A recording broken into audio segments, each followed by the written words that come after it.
ሰላም የኢዮአ ሚዲያ ተከታታዮች የዕለቱን ዜና ጀመርን። ከዜናዎቹ ጋር መልካም ቆይታ።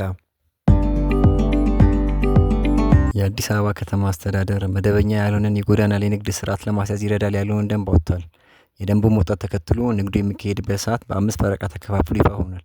በዚሁ መሰረት ከንጋቱ 11 ሰዓት እስከ ንጋቱ 1 ሰዓት የአትክልትና ፍራፍሬ እንዲሁም የአልባሳትና መጫሚያዎች ንግድ እንዲካሄድ፣ ከንጋቱ 1 ሰዓት እስከ ረፋዱ 3 ሰዓት እንደ ብስኩት፣ ሻይ፣ ቡና፣ የታሸገ ውሃና ለስላሳ መጠጦች ያሉና ለቁርስ የሚሆኑ ቀለል ያሉ ምግቦች ንግድ እንዲካሄድ፣ የጫማ ጽዳት ወይም ሊስትሮ አገልግሎት በዚሁ ሰዓት እንዲካሄድ፣ ከረፋዱ 3 ሰዓት እስከ ቀኑ 6 ሰዓት የመጽሐፍት መጽሔቶችና ጋዜጦች ንግድ እንዲካሄድ፣ ከቀኑ 6 ሰዓት እስከ 8 ሰዓት ቀላል ምግቦች መባል የሚታወቁት እንደ ኬክ፣ ብስኩት፣ ሻይ፣ ቡና፣ የታሸገ ውሃና ለስላሳ መጠጦች ንግድ እንዲካሄድ፣ ከአመሻሽ 11 ሰዓት እስከ ምሽቱ 3 ሰዓት ተኩል የተጠበሱ ምግቦች፣ ጁስ፣ ብስኩት፣ ኬክ፣ ሻይ፣ ቡና፣ የታሸገ ውሃና ለስላሳ መጠጦች እንዲሁም አልባሳትና መጫሚያዎች፣ ቀላል ኤሌክትሮኒክስ መገልገያዎች፣ የውበት መጠበቂያ ኮስሞቲክሶች ንግድ እንዲካሄድ የከተማ አስተዳደሩ መርሃ ግብር አውጥቷል። ንግዱ የሚካሄድባቸው ቦታዎች ወደፊት እንደሚለዩና ይፋ እንደሚደረጉ የከተማ አስተዳደሩ አሳውቋል።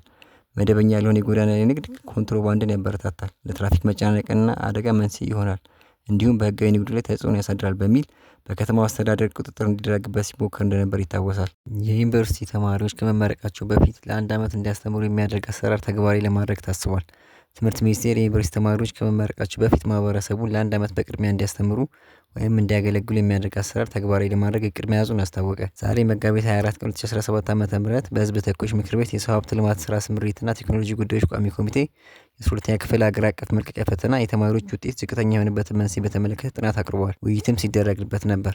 በዚህም ወቅት በዩኒቨርሲቲ ተማሪዎች ላይ ስለተያዘው እቅድ አብራርተዋል። የ12ኛ ክፍል ሀገር አቀፍ መልቀቂያ ፈተና የተማሪዎች ውጤት በከፍተኛ ደረጃ ዝቅተኛ እንዲሆን ካደረጉ መንስኤዎች መካከል የመምህራን ብቃትና የተነሳሽነት ማነስ ተጠቃሽ መሆናቸው ተጠቁሟል። ችግሩን በአጭር ጊዜ ለመፍታት እንዲቻል የተለያዩ ተግባራት እየተሰሩ መሆኑን ሚኒስቴሩ ገልጿል። የኢትዮጵያ ዩኒቨርሲቲ ሰርቪስ የሚል መጠሪያ የተሰጠው አሰራር ከ2019 ዓ.ም ጀምሮ ተግባራዊ እንዲደረግ እቅድ የተያዘ መሆኑን የገለጹት ሚኒስትሩ በ4 ዓመት የሚመረቅ ተማሪ የ3ኛ ዓመት ትምህርቱን እንዳጠናቀቀ ወደ አስተማረው ማህበረሰብ ተመልሶ ለ1 ዓመት የማስተማር አገልግሎት ይሰጥና እንዲመረቅ ይደረጋል ሲሉ ተናግሯል።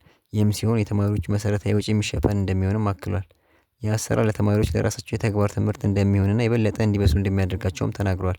ተማሪዎች የመምህርነትን ሙያ ተላብሰው በዚያ ወደ ሙያው እንዲያመሩ እድል በመፍጠር ለጊዜውም ቢሆን በዘርፉ እየቀነሰ የመጣውን ወደ ሙያ የሚገባ የአስተማሪውን ቁጥር ለማሳደግ እንደሚረዳ ሚኒስትሩ አብራርተዋል።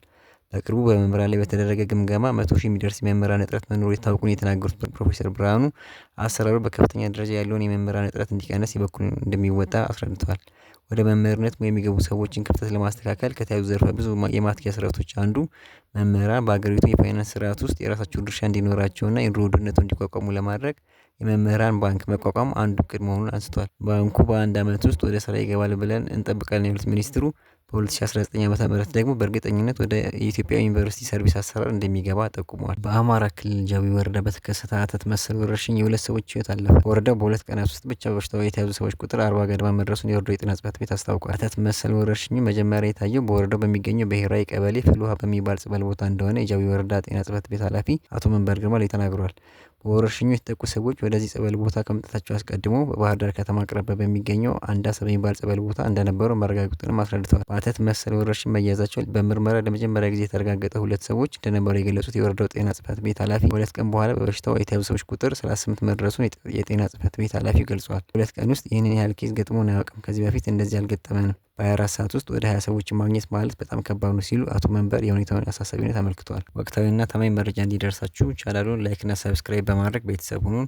መልካም ቆይታ።